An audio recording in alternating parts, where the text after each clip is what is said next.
Hey guys, this is Justin here. Wanted to talk to you guys real quickly about representation agreements, specifically the buyer representation agreement.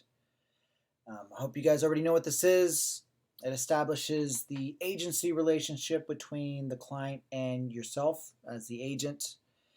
It's a pretty important document. We actually really want you guys signing these things if you're going to be in our brokerage.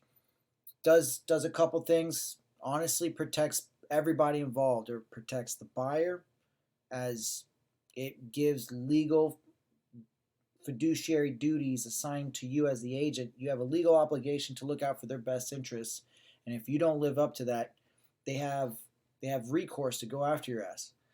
And I don't think that gets explained well enough to people, that if there's no rep agreement involved, they can, and there's a lot of scandalous agents out there. You want to have fiduciary agency established, legally and explicitly established. So it protects the client, also obviously protects the agent. You want to know, especially if you're explaining it correctly, you want to know that they're actually working with you. If you got your business moving correctly and you're generating a lot of leads, it becomes a really good filtering mechanism to find out who's actually serious and who's not. And then also downstream, when you're, and this is probably the most common situation I've seen kind of pop up, is there's commission disputes that happen downstream.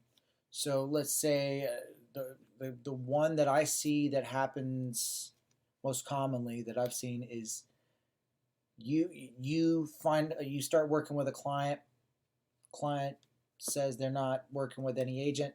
You find a property, you guys go under contract, and either before it closes or even after it closes, you get a call from another broker or another agent that says, "Oh no, I got a buyer's rep agreement with this client. You're working with my client." Now, that doesn't necessarily put their rep agreements with the client, but if you didn't get one of those and you go into a commission dispute and you go to an arbitration council, that you are in a very weak position to argue for the commission. And in the Texas Association of Realtors, we've done it a couple times in our brokerage. It doesn't pan out very well for you if you don't have that in place. So just as a best practice, you want that in place, and you don't find yourself on the losing end of those types of disputes as often, especially if you're following all the procedures correctly. So this is the Texas Realtors TAR's buyer's rep agreement. It's got the Austin Board of Realtors, but it's the same thing that TAR provides. I'm not going to go through explaining it. It's all, for the most part, pretty self-explanatory.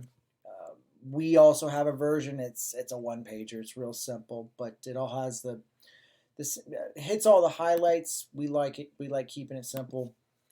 But yeah, that's it, y'all. Just get in the practice of getting those rep agreements in there. My name's Justin. If you have any questions, feel free to give me a call. Thanks.